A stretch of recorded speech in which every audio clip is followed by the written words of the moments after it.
Hi, I wanted to talk a little bit more about the sensing type versus intuitive. My INTJ husband actually has a lot of sensing. His mother's an ISFJ. I think in the beginning he was nurtured to be an S type. One big difference between the S and the N type is sensing people are hands-on and have a vivid memory recall.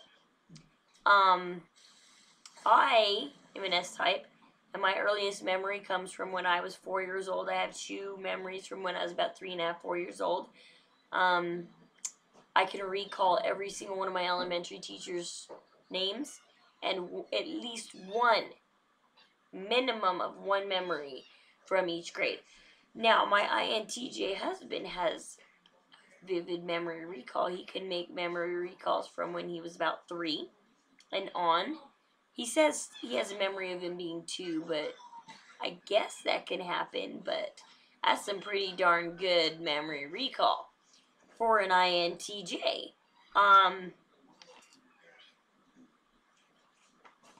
So my INTJ husband thinks it's very interesting because sensing for an INTJ is actually their inferior mode, which Carl Jung said it is almost impossible to develop your inferior mode. My husband, I think he was starting to develop his sensing ability when his siblings did a lot of fighting. He was picked on a lot, and um, he did a lot of crying and stuff growing up. So he withdrew and started spending a lot of time alone and didn't spend much time with his family. And I think that's where his sensing ability kind of died off. He got into the creative mode. He started creating things. He would build dragons and helicopters and all kinds of stuff out of wire or bread ties, or he taught himself how to sing. He taught himself how to do Kermit the Frog's voice. He started doing he just started doing things, teaching himself, started studying. And I think that's where he developed his NT type. He went introverted, started developing his NT type. When I met him back in 2002, 12, 13 years ago, he had built his first computer, but that's as far as he knew about computers. And his INTJ friend, the one that personality tested us and introduced us to Myers-Briggs, he's a computer programmer.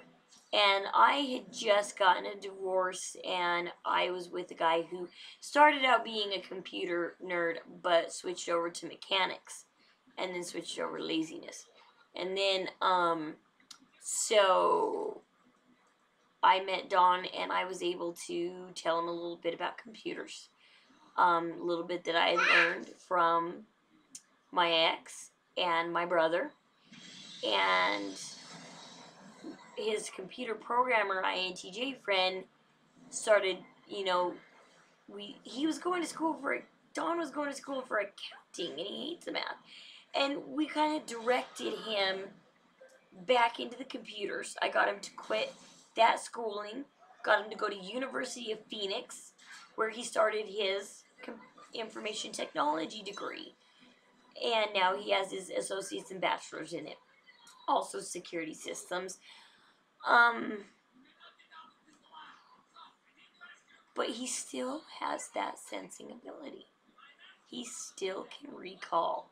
He still is hands-on, and he logically thinks and can think into the future and base his judgments on future judgments. However, he understands the sensing world. And up until we took the Myers-Briggs almost once a year, and he was an INTJ up until this year. He came out to be an ISTJ. Totally freaked out. I wrote a blog about it. But we figured out that he's still an INTJ. He just brought back his because he does find theoretical books boring. So when he took the Myers-Briggs again this year, he's like, well, that's boring. I don't like to read them. But he likes theoretical stuff. He thinks theoretical. He just doesn't like to read the books, which I don't blame him. I mean, I'm hands-on. I like to. But he grew up hands-on. So he developed that N, but kept that S. And now, here we are. He's in his 30s, and he's able to tap in to that sensing mode while still keeping his INTJ status, which is amazing because that's his inferior mode. My primary mode is inferior mode. And I think also living with me for 12 years, I think that influenced him. So that's a little bit about sensing and intuition. And INTJs, any of you out there that can do that sensing ability, you guys are amazing. You're developing your inferior mode. If you want to develop your inferior mode, get with somebody who, like an ESFJ or somebody, an S type. Get with that S type if you want to develop that. If you want to be hands-on. But the interesting part is I don't think you could ever get memory recall. If you are a serious INTJ and your earliest memory is like 5th grade, you'll never gain that memory recall. But I don't also know how the unconscious works. Like once you develop the inferior mode, so this is interesting stuff to kind of think through. I would like to see INTJs develop and if that memory recall comes back, or they just gain better memory recall as adults. Like INTJs, maybe you guys have a bad memory, really bad memories, but after you develop your sensing mode, you have good memories. So I'd like to know more on that. So that'd be great to see that. Subscribe if you like it. Hope you learned something from me today. Keep watching my videos. You watch my videos and comment. I'll watch your videos. And I'll subscribe to you. So it's a give and take relationship. Let's get in that give and take relationship. You subscribe to me, I'll subscribe to you. We talk, we chat, we get to know each other. We expand the world. I loved it when I played a World of Warcraft because I met a guy from Japan. I got to learn. I tried German and I tried Spanish and it just didn't click. But man, I love that Japanese language. And I quit World of Warcraft after Wesley was born because it just got too much to play World of Warcraft and have 2 toddlers.